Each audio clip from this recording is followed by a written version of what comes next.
আরও জানবো আরেকটি নতুন এপিসোডে আপনাদেরকে স্বাগত। আজ আমরা জানবো বিশ্বের এমন একটি দেশের কথা যার জাতীয় পতাকা ত্রিভুজাকৃতির হয়ে থাকে। চলুন জেনে নিই সেই সম্পর্কে বিস্তারিত।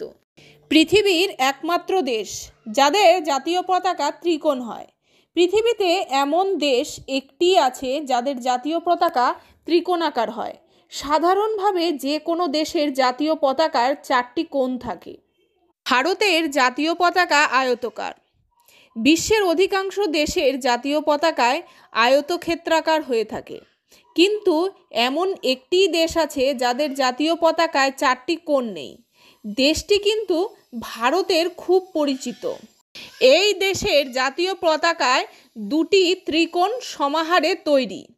এই 2টি ত্রিকোণের ওপরেই একটু ছোট এবং নিচের দিকটা একটু বড় হয়। দেখে মনে হয় যেন একটি ত্রিকোণকে অন্য ত্রিকোণের ওপর চাপিয়ে দেওয়া হয়েছে। পতাকার রং লাল, ধারে নীল রঙের বর্ডার দেওয়া। লাল রং হয় যুদ্ধ জয় এবং সেই দেশের মানুষের সাহসিকতার প্রতীক। লাল রংটি আবার একটি বিশেষ ধরনের লাল। এই ধরনের লাল রং রোডোডেনড্রন ফুলে দেখতে পাওয়া যায়, কারণ রোডোডেনড্রন এই দেশের জাতীয় ফুল। 2 ত্রিকোণের এই জাতীয় পতাকার বর্ডারে রয়েছে নীল রং, যা শান্তির প্রতীক। পতাকার ওপর ত্রিকোণে রয়েছে চাঁদের ছবি, নিচের ত্রিকোণে রয়েছে সূর্যের ছবি, দুটো সাদা দিয়ে আঁকা। এখানেও রয়েছে বিশেষ বার্তা। সূর্য সেই দেশের যোদ্ধাদের আক্রমণাত্মক মানসিকতার পরিচয় বহন করে। অন্যদিকে চাঁদ সেই দেশের ধীর স্থির প্রকৃতির শান্তিপ্রিয় আমজনতার প্রতীক। ভারতের প্রতিবেশী এই দেশটি হলো নেপাল।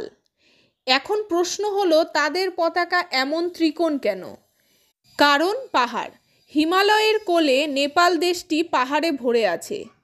হিমালয়ের সেই পাহাড় সারির দেশের জাতীয় পতাকাও এই পাহাড়ের চিহ্ন বহন করছে। এছাড়াও অন্যতম কারণগুলি হলো, বহুকাল ধরেই নেপাল একটি হিন্দু রাষ্ট্র হিসেবে খ্যাত। যে কোনো রকম হিন্দু মন্দিরেই দেখবেন পতাকা সাধারণত ত্রিভুজাকৃতির হয়ে থাকে। তাই শুধু নেপালেই নয়, বহু হিন্দু রাজ্যে ও সংঘে এই ধরনের পতাকা ব্যবহার করে থাকে। বর্তমানকালে বেশ কিছু গবেষণায় প্রমাণিত হয়েছে নেপালের পতাকা বিশ্বের সবচাইতে ইউনিক এবং পাশাপাশি গাণিতিকভাবে ভিন্ন। শুধু আকার নয়, তার সাথে অন্য গাণিতিক সূত্রও রয়েছে। তাছাড়াও দীর্ঘ সময় ধরে নেপাল নিজেকে বিদেশি অনুপ্রবেশকারীদের কাছ থেকে নিজেদেরকে সম্পূর্ণ বিচ্ছিন্ন করে রেখেছে। অন্য কোনো দেশ নেপালে এসে ঘাঁটি স্থাপন বা সাংস্কৃতিক চর্চার সুযোগই পায়নি। ফলে সেই দেশের জাতীয় পতাকার কোনো পরিবর্তন হয়নি। ভিডিওটি ভালো লাগলে লাইক, কমেন্ট, শেয়ার করতে ভুলবেন না। ধন্যবাদ।